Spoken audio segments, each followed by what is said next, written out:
آخری نبی حضرت محمد صلی اللہ علیہ وآلہ وسلم کی پیدائش سے قبل عرب میں کچھ ایسے واقعات رونما ہوئے جو اس بات کی طرف اشارہ تھے کہ اس سرزمین پر کچھ غیر معمولی چیز ہونے والی ہے۔ ان واقعات میں ایک حیرت انگیز واقعہ اصحاب فیل اور ابابیل کا حادثہ ہے، جسے اللہ نے قرآن مجید کے سورہ فیل میں بھی ذکر کیا ہے، اور جو عربوں کی تاریخ کا ایک عجیب ثانیہ تھا۔ حضرت محمد صلی اللہ علیہ وآلہ وسلم کی ولادت سے قبل عرب کے جنوب میں واقع ملک یمن پر ایک بادشاہ کی حکومت تھی، جس کا نام ابراہہ ابن اشرم تھا۔ ابراہہ نصرانی تھا اور کسی زمانے میں حبشہ کے بادشاہ نجاشی کا کمانڈر رہ چکا تھا۔ اس نے یمن کے بادشاہ ذو نواس کو ایک جنگ میں شکست دے کر خود کو نجاشی کا وفادار ثابت کیا۔ اس طرح نجاشی نے ابراہہ کو یمن کے تخت پر بٹھا دیا۔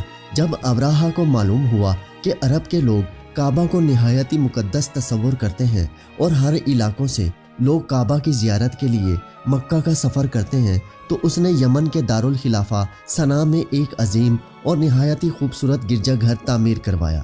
کہتے ہیں کہ اس زمانے میں پوری سرزمین پر اس سے زیادہ خوبصورت اور عالی شان گرجا کہیں نہیں تھا۔ اس نے پورے جزیرہ عرب میں اپنے مبلغ کو بھیجا اور لوگوں کو صنعاء آ کر اس گرجا گھر کی زیارت کرنے کی دعوت دی۔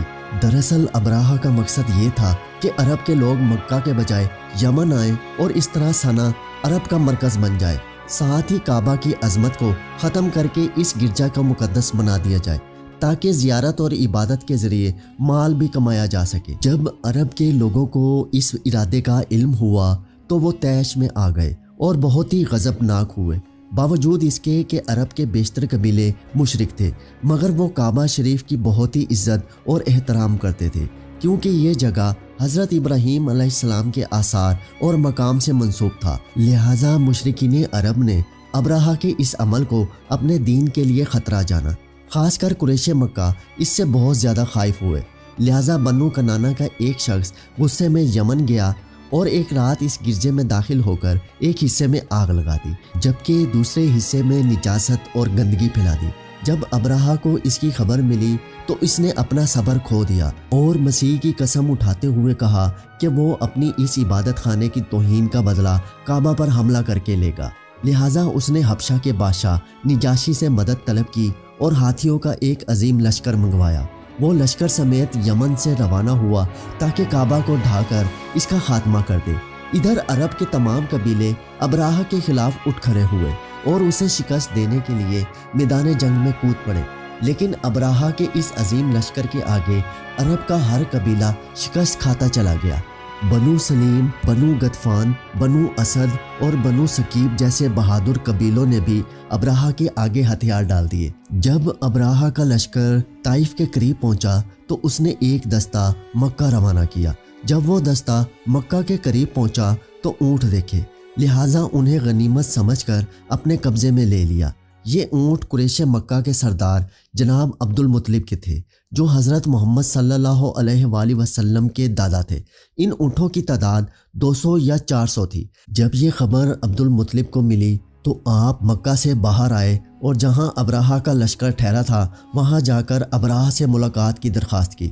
جب ابراہہ کو معلوم ہوا کہ قریش کا سردار اس سے ملاقات کرنے کے لیے آیا ہے تو اس نے آپ کو اپنے خیمے میں بلایا، اور جب حضرت عبد المطلب کو دیکھا کہ ایک بلند قامت، رعبدار اور نہایت ہی حسین و جمیل آدمی ہے، تو ابراہہ آپ کو دیکھ کر مرعوب ہو گیا اور بے اختیار تخت شاہی سے اتر کر آپ کی تعظیم و تکریم کے لیے کھڑا ہو گیا اور اپنے برابر بٹھا کر دریافت کیا کہ آپ کی تشریف آوری کا کیا مقصد ہے۔ حضرت عبد المطلب نے جواب دیا کہ ہمارے اونٹ اور بکریاں وغیرہ جو آپ کے لشکر کے سپاہی ہانک لائے ہیں، ان سب مویشیوں کو ہمارے سپورٹ کر دیجیے۔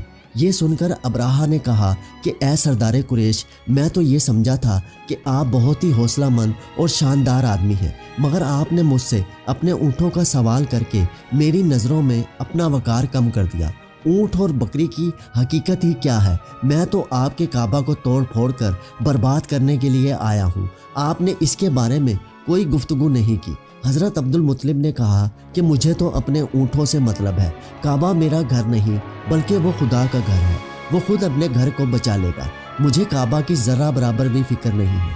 یہ سن کر ابراہہ نے کہا کہ اے سردار مکہ سن لیجئے، میں کعبہ کو ڈھا کر اس کی اینٹ سے اینٹ بجا دوں گا۔ اس کے بعد ابراہہ نے تمام جانوروں کو واپس کر دینے کا حکم دیا اور عبد المطلب تمام اونٹ اور بکریوں کو لے کر مکہ واپس آ گئے۔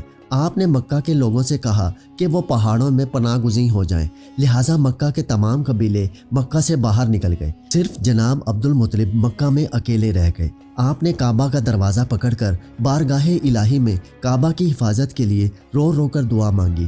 اے اللہ، بے شک ہر شخص اپنے اپنے گھر کی حفاظت کرتا ہے، لہٰذا تو بھی اپنے گھر کی حفاظت فرما اور صلیب والوں اور صلیب کے پجاریوں کے مقابلے میں اپنی اطاعت شاروں کی مدد فرما۔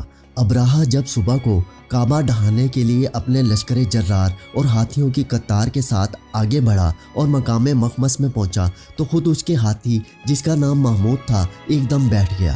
وہ اپنے ہاتھی پر جتنا دباؤ ڈالتا وہ آگے نہ بڑھتا تھا، لیکن جب وہ اس کا رخ یمن کی طرف کرتا تو وہ فوراً چل پڑتا۔ ابراہہ اس واقعے سے سخت معتجب ہوا۔ اچانک سمندر کی طرف سے غول کے غول اور جھنڈ کے جھنڈ پرندوں کے آ پہنچے۔